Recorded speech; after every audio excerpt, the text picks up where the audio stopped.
Bible గ్రంథంలో మనకు కనబడుతున్నాయి. మొట్టమొదటిగా చూసినట్లయితే ఆయన గెత్సెమనే వనములోనికి వెళ్ళినప్పుడు శిష్యులందరూ కూడా దుఃఖము చేత నిద్రించుచున్నారట. వారికి అర్థమవ్వట్లేదు ఏం జరుగుతుందో. యేసు ప్రభువారు చాలా దుఃఖముతో ఉన్నారు. తన శిష్యులతో మాట్లాడుచు, నా యొక్క ప్రాణము బహు దుఃఖములో ఉన్నది, ప్రాణము పోయేంత దుఃఖము నాకున్నది, నా కొరకు మీరు ప్రార్థన చేయండి అని తన శిష్యులకు చెప్పి ఆయన రాతివేత దూరం వెళ్ళి ఏకాంతముగా దుఃఖపడుతున్నాడు, వేదన పడుతున్నాడు. అయితే శిష్యుల యొద్దకు వచ్చి వారిని ప్రశ్నించుచున్న మాట ఏమిటంటే, లూకా సువార్త 23వ అధ్యాయంలో వారిని ప్రశ్నించుచున్నారు. ఏమని ప్రశ్నించుచున్నారు అంటే 46వ వచనములో, మీరెందుకు నిద్రించుచున్నారు? శోధనలో ప్రవేశింపకున్నట్లు లేచి ప్రార్థన చేయుడని వారితో చెప్పి. ఎందుకు మీరు నిద్రపోతున్నారు అని ప్రశ్న ప్రభు వారి మీద వేస్తున్నాడు. ఎందుకు మీరు నిద్రించుచున్నారు? మరొక చోట కూడా అదే అంటాడు, ఎందుకు మీరు నిద్రపోతున్నారు? మెలకువగా ఉండి ప్రార్థన చేయండి. మరలా వచ్చి అంటాడు సీమోను పేతురుతో, సీమోను పేతురు, ఒక్క గడి అయినా నా కొరకు మేలుకొని ఉండలేవా? వారిని ప్రశ్నించేది ఏమిటంటే, ప్రార్థన చేయండి, ప్రార్థనలో ఉండండి, మీరు మేల్కొని ఉండండి. ఒక గడి అయినా మేలుకోలేరా? ఒక గంట అయినా నా కొరకు మేలుకోలేరా? ఈ రోజున చాలా మంది దేవుని సన్నిధిలో గడపడానికి నిద్రకు ఎక్కువ ప్రాధాన్యత ఇస్తున్నారు. కానీ నా దేవుని సన్నిధిలో నేను ఒక గంట అయినా గడపాలని అనుకోవట్లేదు. ఆ రోజున వారిని ప్రశ్నించిన దేవుడు నిన్ను కూడా ప్రశ్నిస్తున్నాడు. నీవు నా కొరకు మేలుకొని ఉండగలవా? మెలకువగా ఉండగలవా?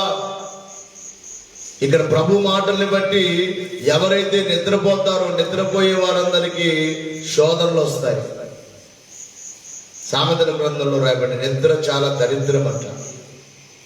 నిద్రపోయే వారికి వారి ఇంట శాపం ఎప్పుడు వారి ఇంట్లోనే ఉంటుందట. నిద్రకు ఎక్కువ ప్రాధాన్యత ఇవ్వకూడదు. దేవుని సన్నిధిలో మనం మేలుకొని ఉండాలి. మేలుకోకపోతే శోధన, సాతాను శోధన. అందుకే అయ్యగారు పాడుచు, మెలకువగా ఉండండి ప్రియులారా, మీ మీద కీడున్నది అన్నాడు. కీడు మనకు రాకూడదంటే మెలకువ చాలా ప్రాముఖ్యమైనది. అందుకే నా కొరకు మేలుకొని ఉండలేరా అని ప్రశ్నించుచున్నారు. రెండవదిగా అదే అధ్యాయంలో చూసినప్పుడు యూదాను ప్రశ్నించుచున్నాడు. 48వ వచనంలో యేసు, యూదా, నీవు ముద్దు పెట్టుకుని మనుష్య కుమారుని అప్పగించుచున్నావా అని వానితో అనెను. యూదాను ప్రశ్నించుచున్నాడు, యూదా, ముద్దు పెట్టుకుని అప్పగించుచున్నావా? యూదా దగ్గర సమాధానం లేదు ఇంకా ఆ ప్రశ్నకు. అంటే ముద్దు అనేది ప్రేమకు సూచన. యూదా ప్రభు మీద ఎంతో ప్రేమ ఉన్నట్టుగా నటిస్తున్నాడు. నటన. అతనిలో ఏమి లేదు? చెప్పండి అయ్యామా? ప్రేమ లేదు. ఆశ, డబ్బంటే ఆశ అంతే. దేవుడంటే ఆశ కాదు, దేవుడంటే ప్రేమ కాదు. డబ్బు కోసం చావనైనా చచ్చేటట్లు ప్రేమ ఉన్నట్లుగా నటిస్తున్నాడు. అందుకే ప్రభు అంటున్నాడు, ప్రేమ లేకపోయినా ప్రేమ ఉన్నట్లుగా ముద్దుతో నన్ను అప్పగించుచున్నావా యూదా? ఈ రోజున కూడా చాలా మంది ప్రేమ ఉన్నదనుకుంటున్నారు ప్రభు మీద, కానీ వారిలో ప్రేమ లేదు. నటన అనగా పైకి భక్తిగా కనబడుతున్నారు కానీ లోపల అంతరంగము దేవునిలో లేనివారుగా చాలా మంది. ఇక మూడవ మాట, ఒక దొంగను ప్రశ్నించుచున్నాడు. కుడివైపున్న దొంగ ఎడమ వైపున్న దొంగకు ఒక ప్రశ్న ప్రశ్నించుచున్నాడు. ఏమని ప్రశ్నించుచున్నాడు? 23వ అధ్యాయం లూకాసు వార్తలో,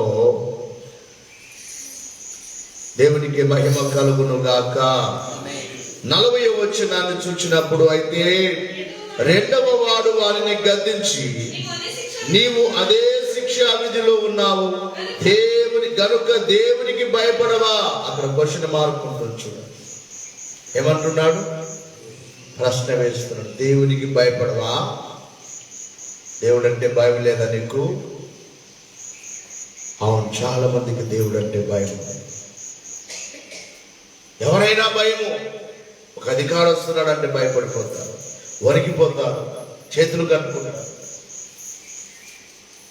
ఒక రౌడీ అంటే అమ్మో వాడు రౌడీ, వాడు గుండా, వాడితో మాట్లాడకూడదు, వానికి భయపడాలి, వాడిని గౌరవించాలి, లేకపోతే వాడు మంచివాడు కాదు. ఒక రాజకీయ నాయకుడు అంటే భయపడతారు, ఎవరెవరు అంటే భయపడతారు, కానీ ఎవరంటే భయం లేదు చాలా మందికి. అందుకే అడుగుతున్నాడు, దేవునికి భయపడవా?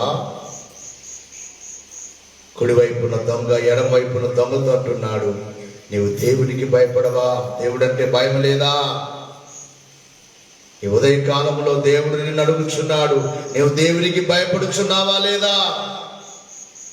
ఆ రోజు వారిని కాదు ప్రశ్నించేది, నేడు దేవుడు నన్ను కూడా ప్రశ్న వేయుచున్నాడు, దేవునికి భయపడవా? నువ్వు దేవునికి భయపడితే ఎన్నో ఆశీర్వాదాలు ఉన్నాయి.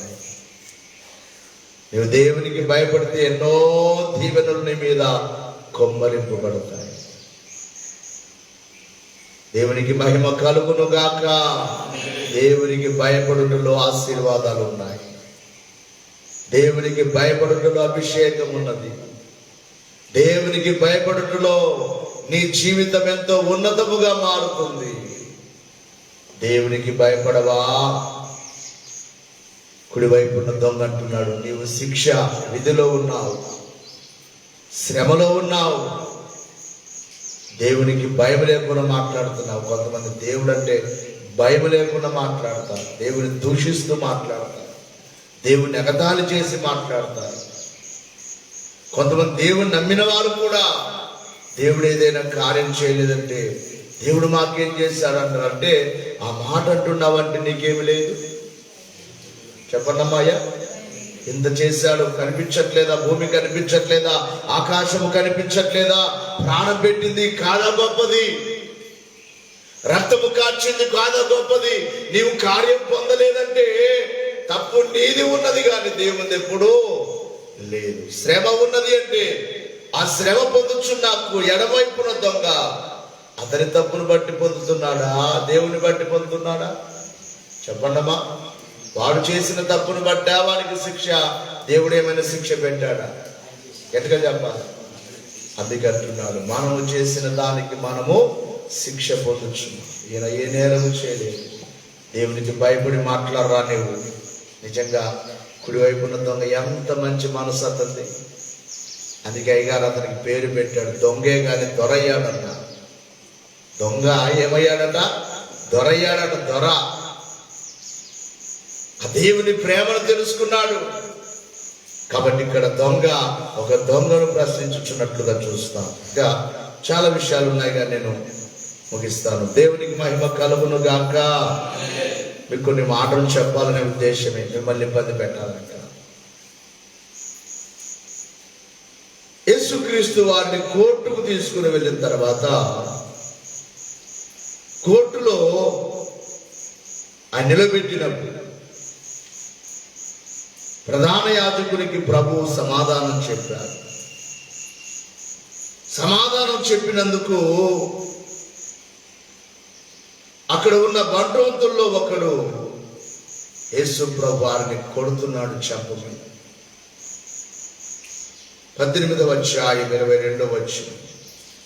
యోహాను సువార్త 18:20. ఆయన ఈ మాటలు చెప్పినప్పుడు దగ్గర నిలిచిన బంట్రోంతులలో ఒకడు ప్రధాన యాజకునికి ఇలా ఉత్తరం ఇచ్చుచున్నావా అని చెప్పి యేసును అరచేతులతో కొట్టెను.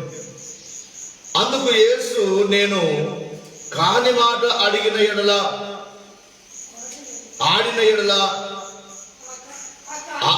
ఆ కాని మాట ఏదో చెప్పుము. మంచి మాట ఆడిన ఎడల నన్నేలా కొట్టుచున్నావనెను. ఎందుకు కొట్టుచున్నావు అంటే ఊరికినే వచ్చి కొట్టేస్తున్నాడు. కారణం లేకుండా వచ్చి కొడుతున్నాడు. అక్కడ బంట్రోంతుల్లో ఒకడు ఆ వ్యక్తిని అడుగుతున్నాడు, ఎందుకు కొట్టుచున్నావు? ఆ తర్వాత చాలా దెబ్బలు తిన్నాడు, కానీ ఎవరిని ఎందుకు కొడుతున్నావు అని లేదు. ఇతను ఊరికినే వచ్చి కొట్టేస్తున్నాడు. అంటే అర్థం లేకుండా కొట్టేస్తున్నాడు. సమాధానం అక్కడ ఏ విధమైన తప్పు జరగకుండా కొట్టేస్తున్నాడు. ప్రధాన యాజకుడు అడిగిన మాటలకు ప్రభు ఉత్తరం ఇస్తున్నాడు. ఉత్తరం కరెక్ట్ గా ఇస్తున్నాడు. కరెక్ట్ సమాధానం చెప్తున్నాడు. ప్రధాన యాజకుడికి నువ్వు ఇలా సమాధానం చెప్తావా అని కోరుతున్నాడు. ఇక చివరిగా చూసినట్లయితే ఆయన తిరిగి లేచిన తర్వాత సీమోను పేతురు గారిని ప్రభు ఒక ప్రశ్న వేయించున్నాడు. ఏమని వేయించున్నాడు? 21వ అధ్యాయం 15వ వచనములో యోహాను సువార్తలో, వారు భోజనము చేసిన తరువాత యేసు సీమోను పేతురును చూచి, యోహాను కుమారుడైన సీమోను, వీరికంటే నీవు నన్ను ఎక్కువగా ప్రేమించుచున్నావా? చాలు. ఏమని అడుగుతున్నా? పేతురు, ఓ సీమోను పేతురు, అందరికంటే నీవు నన్ను ఎక్కువగా ప్రేమిస్తున్నావా? ఈ ఉదయ కాలంలో ప్రభు మనల్ని అడుగుతున్నాడు, నీవు దేవుణ్ణి ప్రేమిస్తున్నావా? ఈ లోకంలో చాలా ప్రేమలు కనబడతాయి. తల్లిదండ్రులు పిల్లల్ని ప్రేమించడం, పిల్లలు తల్లిదండ్రులను ప్రేమించడం, భార్య భర్తను ప్రేమించడం, భర్త భార్యను ప్రేమించడం, స్నేహితులు ఒకరొకరు ప్రేమ కలిగి ఉండడం, బంధువుల మధ్యలో ప్రేమ కలిగి ఉండడం. ఇంకా మనం చూస్తే కొంతమందికి డబ్బు అంటే ప్రేమ, కొంతమందికి ఆస్తి అంటే ప్రేమ, కొంతమందికి బంగారం అంటే ప్రేమ, కొంతమందికి వారికి కలిగినవి వారి పొలం అంటే ప్రేమ, కొంతమందికి వారికి ఉన్న వాహనాలంటే ప్రేమ. దేని మీద ప్రేమ చూపిస్తున్నారు. అయితే ప్రభు అడుగుచున్నారు, నీవు అన్నిటికంటే అందరికంటే నన్ను ఎక్కువగా ప్రేమించుచున్నావా? ఈ ప్రేమలో మొదటి స్థానం ఎవరికి ఇవ్వాలి? చెప్పండి అయ్యమ్మా. ఇక్కడ ప్రశ్న వేస్తున్నాడు పేతురుని.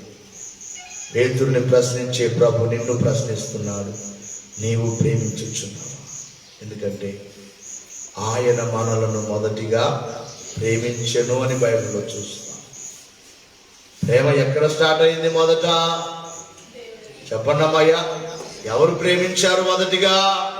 దేవుడు లోకమును ఎంత ప్రేమించాడట? ఎంతో.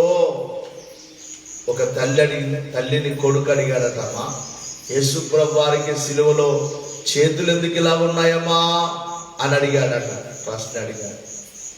తల్లి సమాధానం చెప్పింది, నాయనా, యేసు ప్రభు వారికి మన మీద ఇంత ప్రేమనైనా అందరు. ఎంత ప్రేమ? ఇంతనా? చెప్పండి అమ్మాయ, ఇంతనా? ఇంత అంటే నీ ఎంతో చెప్పలేనంత. దేవునికి మహిమ కలుగును గాక. ఆయన ఎంతో ప్రేమించాడు మనల్ని. అయితే ఆయన అడుగుతున్నాడు, నిన్ను ప్రేమించాను కదా, నీ కొరకు భూలోకానికి వచ్చాను కదా, నీ కొరకు సిలువేయబడ్డాను కదా, నీ కొరకు కొట్టబడ్డాను కదా, నీ కొరకు అవమానాలు పొందాను కదా, నీవు నన్ను ప్రేమించుచున్నావా? ఎవరికి ఇస్తున్నావు నీ మొదటి స్థానం అని ప్రభు అడుగుచున్నాడు. ప్రభునికి ఆ ప్రశ్నకు నీ అంతరంగములో నీవు సమాధానం చెప్పుకో. నీ అంతరంగములో నీవు దేవునికి భయపడుతున్నావా అనే మాటకు భయముందో లేదో నీవే చెప్పుకో ప్రభుకు సమాధానం. మేలుకుంటున్నావా లేదా అనేది నీ యొక్క సమయం దొరికినప్పుడు నిద్రలోకి వెళుతున్నావంటే నీకు నీవే ప్రశ్న చేసుకో. దేవుని కంటే నీవు ఎక్కువగా ఎవరిని ప్రేమిస్తున్నావో నీ అంతరంగంలో నీవే ప్రభునకు సమాధానం చెప్పు. ప్రభు అడిగే మాట, నీవు నన్ను ప్రేమిస్తున్నావు. ప్రభుని ప్రేమిద్దాం. ఈ లోకములు అన్నిటికంటే దేవుణ్ణి ప్రేమిద్దాం. దేవుని కొరకు బ్రతుకుదాం. ఆయన రాబోకు రాజ్యములకు సిద్ధపడదాం. రాబోగ్రతను తప్పించుకుందాం. అట్టి భాగ్యం దేవుడు మనకెల్లరకు అనుగ్రహించునుగాక. తెచ్చి నిలబడదాం. పరలోకమందున్న మా తండ్రి, నీ నామం పరిశుద్ధపరచబడును గాక. నీ రాజ్యం వచ్చును గాక. నీ చిత్తం పరలోకమందు నెరవేరుచున్నట్టు భూమి అందు నెరవేరును గాక. మందున ఆహారం బాబు దయచి మళ్ళీ అపరాధం చేసిన వారు క్షమించిన ప్రకారం మా అపరాధములను క్షమించు. మమ్మను శోధనలు తేకాలను తప్పించు. రాజ్యము, శక్తి, మహిమ నిరంతరం ఆమేన్. ప్రవేశ రక్తములకు జయం, అపవాది క్రియలకు లయం. ప్రవేశ రక్తములకు జయం, అపవాది క్రియలకు లయం. ప్రవేశ రక్తములకు సంపూర్ణ విజయం, అపవాది క్రియలకు నాశనం. హల్లెలూయా, హల్లెలూయా, హల్లెలూయా. స్తోత్రం. ఆమేన్, ఆమేన్. మన ప్రభువైన యేసుక్రీస్తు వారి కృప, తండ్రి దేవుని ప్రేమ, ఆదరణకర్తైన పరిశుద్ధాత్మని యొక్క సహాయము, సహవాసము, కాపుదల, ఆశీర్వాదం, ఆరోగ్యం ఇప్పుడు ఎల్లప్పుడు సదాకాలం మనకెల్లరకు తోడై నడిపించును గాక. ఏక దేవుడు మన ద్వారా, సేవ ద్వారా మహిమ పొందును గాక. ప్రభు కృప తోడై రాకడ వరకు వెంబడించి మేఘమెక్కించును గాక.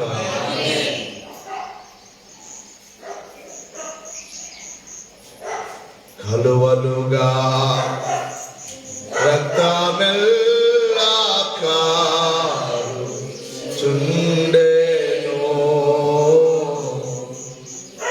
అలాగుండా యేసు జాలి బారుచుండెను, బారుచుండెను, బారుచుండెను.